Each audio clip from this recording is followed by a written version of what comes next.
Talk. Today we are going to be discussing 4 reasons why your Facebook ads are failing. And we actually have Ethan with us today. Hey, Ethan. Hey, happy to be here. So tell us a little bit about yourself. What is your expertise in the digital advertising field?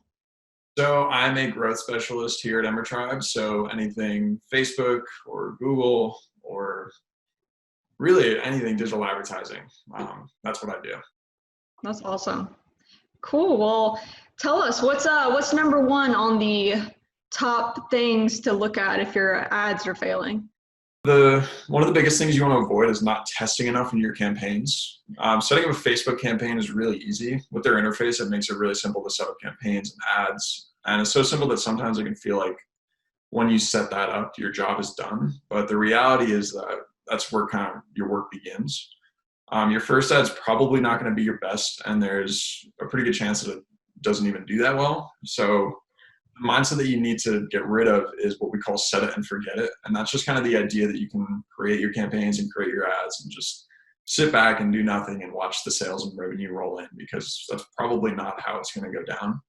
There's tons of different variables that you can test, creative, copy, landing pages, audiences.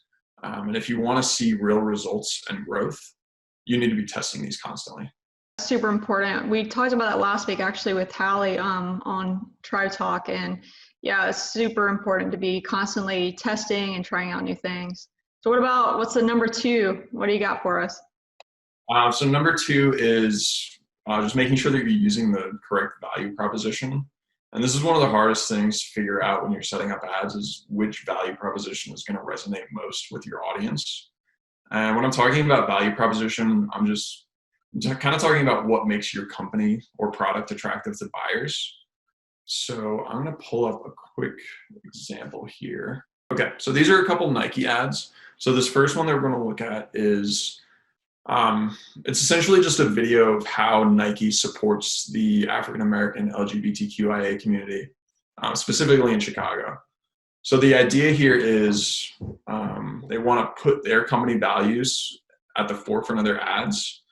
And the pain point that they're trying to alleviate is, if you're shopping for shoes, you want to make sure that you're not buying from a company whose values you don't share. So the second ad here, this is a lot more product focused, but you can see in the copy, they're highlighting their shipping and return policy. So the pain point here is, I want to buy shoes online, but maybe they don't fit. I don't want to pay for shipping or returns. Well, you don't have to worry about that with Nike. So these are 2 very different value propositions. But what you want to do, like when you're thinking about these value propositions for your own company, is write a huge list and then run through them in different tests. And you're going to find that certain value props work for certain audiences. Certain value props might work at the top of the funnel versus the bottom of the funnel. And the only way that you're gonna really figure that out is by testing. Yeah, that's so true. Like some people want a discount, some people want free shipping, some people want something else. So trying out those different options that really click with the audience is really important. Exactly. Okay, moving on to number 3. You want to make sure that your audience size isn't too small. It's really tempting to take advantage of a lot of those targeting options that Facebook gives you to make your audience really niche and really targeted. But that can kind of come back to bite you. Facebook tends to penalize really small audiences with under delivery, high CPMs. And as a rule of thumb, we try to keep our top of funnel audiences around 1 to 5 million people if possible. Just because no matter how specific your targeting is, and no matter how spot on you think you are with your audience, only a small percentage are going to respond to your ads. So you just don't want to limit yourself too much. Yeah, definitely. So what's number 4? What's the final one? So the last one is not looking big picture enough. So it's just important to remember that not every ad you make is going to convert, but you want to think about where it fits into your larger advertising strategy. So for instance, maybe cold traffic isn't converting at a great rate, but your retargeting audience is doing really well. So maybe those non-converting clicks at the top of the funnel are worth paying for if they're going to convert later on.